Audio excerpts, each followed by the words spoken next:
Hi guys, and welcome back to my channel, or if you're new here, welcome. My name is Heather, and on this channel we like to walk a very fine line between a shopping addicted makeup monster and a responsible adult with a makeup hobby. Now, I really enjoy eyeshadow singles, duochromes, multichromes, blush, highlight, lip gloss, basically everything except pressed glitter, and today we're going to be doing the If I Could Only Keep 10 Palettes challenge. So if that sounds like something you're interested in, stick with me, we're getting into it right now. Alright, and so I tried with a medium amount of success to kind of only pick one palette from different brands. Like I didn't want too many palettes from the same brand. I did this video idea a while ago. I want to say maybe 2 years ago at this point, and I just kind of was like, you know what, let's revisit that. Especially since my collection has definitely grown and changed since then, and I think everything that I picked out this time, first of all, is nothing that I picked out last time with the exception of maybe one palette, and it's all newer stuff. So I'm really excited about that. I tried to kind of divide things up to, really think about if I was only going to keep 10 palettes, I need a little bit of everything, right? Like I need bright colorful shadows, I need pinky purple shadows, I need blue green shadows. Those are things that I love to do. I'm going to need a go-to warm neutral palette. I'm going to need some cool tones. Like I'm going to need a lot of different things. So that's kind of how I gave myself some structure to really narrow down my choices. So first category was warm toned neutrals, and I picked out the Red Dragon palette from It's Judy Time and Odin's Eye, and the palette looks like this. The reason I picked this one out, not only does it have these like nice warm tones, but you do get this really nice pop of red in here, which I think is a nice touch. You have a multi-chrome right here, and then you have this kind of swampy grungy green. So since I did not have enough palette selection to really pick out like swampy greens intentionally, I figured this palette kind of gives me the best of both worlds, so I have a little bit of something in that department. Alright, the second palette that I went for was a cool toned neutral palette, and I had a lot of choices, and I will say that some of the palettes that I'm picking out are not necessarily my favorite palettes, but when I'm thinking about a capsule collection of only 10 palettes, I really need to make them as versatile as possible. So the one that I picked out is this Car Beauty, what is this called? The It List, I think. Dare to Be Shocking, that's what this is called. And I do really like this palette. There are several cool tone palettes that I think I like a little bit more, but I really like this one.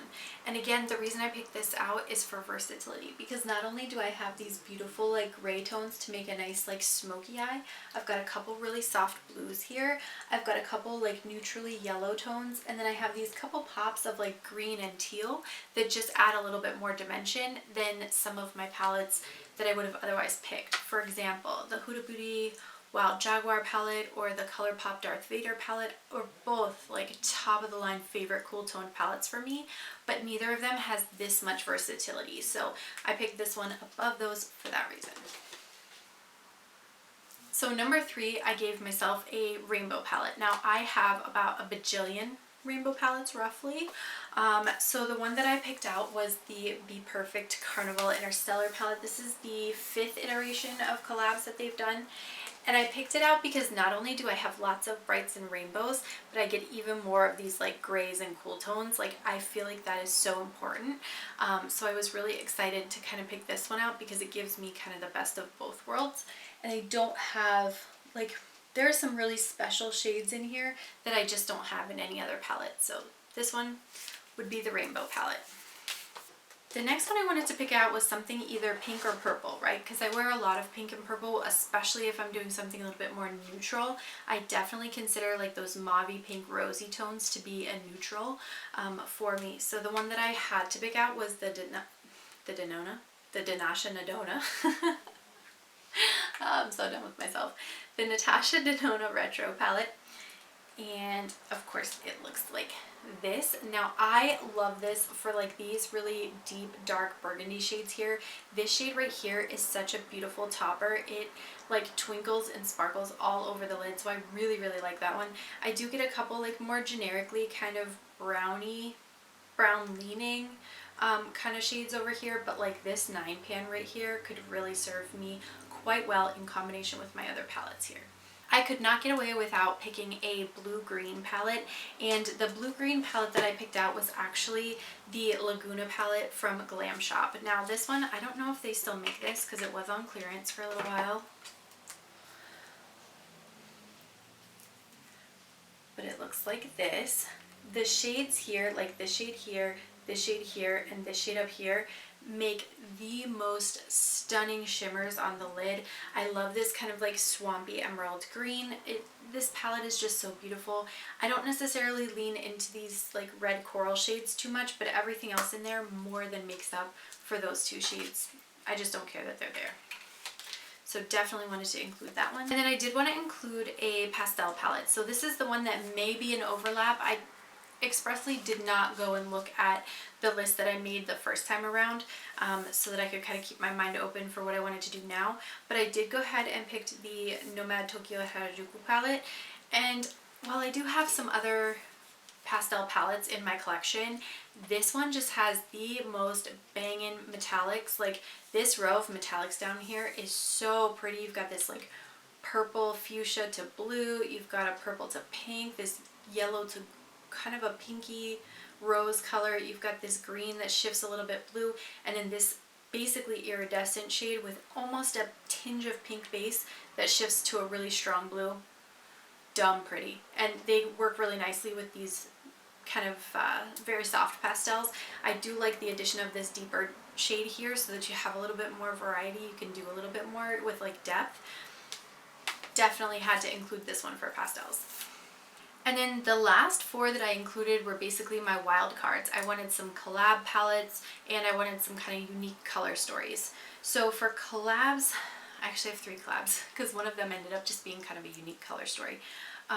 But as far as like specifically a creator collab, I picked out the Odin's Eye and Angelic Nymphis Gila palette. And this is the one duplicate that I have because the Odin's Eye and Judy palette was my first pick. But this is so pretty. You've got those kind of swampy, murky greens and yellows up here. I love this very limey chartreuse shade, especially in combination with this super bright grassy green. The pinks in here are gorgeous. This shade definitely pulls so much more peach than anything else in my collection. And then this row down here is where the money's at. This multi-chrome in here is ridiculously beautiful. I like this kind of blue-brown type shade, and then this sparkly black. It's money, man. It's money. Alright, and then the other palette that I went with was a franchise collab. So a lot of people are collaborating with all kinds of intellectual property and franchises. So the one that I picked out is the Bella Beauté Bar Strange and Unusual palette. And again, it's got lots of beautiful buttery shades in here. It's got some interesting mattes to kind of pair with them. I have loved all the looks that I've done with this palette. I used this palette for weeks on end when I was first playing with it and didn't even feel bad like not going into anything else. So for me, I definitely wanted to make sure this was included because I had such a good experience with it. I knew I'd get a lot of versatility out of it. So the second to last one, of course, I could not do a palette video without mentioning ColourPop in some capacity. So I went ahead and pulled the Aurora Strike palette. And the reason that I pulled this palette is, number one, it's a bigger palette, so it gives me a lot more options if I'm going to be kept to only 10 palettes. Number two, it's very cool toned.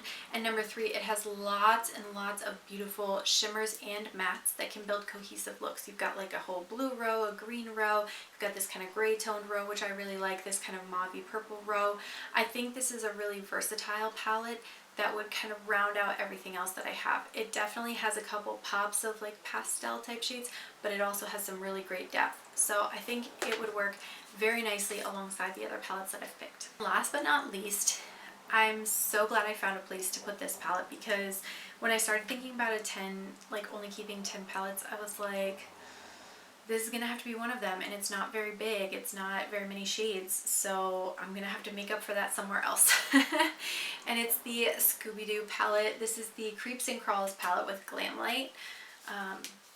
and it looks like this. Now, I really like this color story. These metallics are so deep and dark, but like very sparkly, very, very wet on the lids. And then I like that you have kind of a coordinating matte to go with each one. I do think the mattes can work together pretty nicely to kind of blend out and make like a really nice smoky kind of eye look. So I definitely wanted to include this one alongside my other palettes. All right. And with that being said, that is everything for this video. I want to thank you guys so much for watching. Don't forget to like and subscribe before you go, and I'm going to catch you in my next video. Bye! If you were going to do this, if you could only keep 10 palettes, or if you could only keep 5 palettes, or 3 palettes, make it hard on yourself. But let me know in the comments down below what yours would be, because I'm very curious.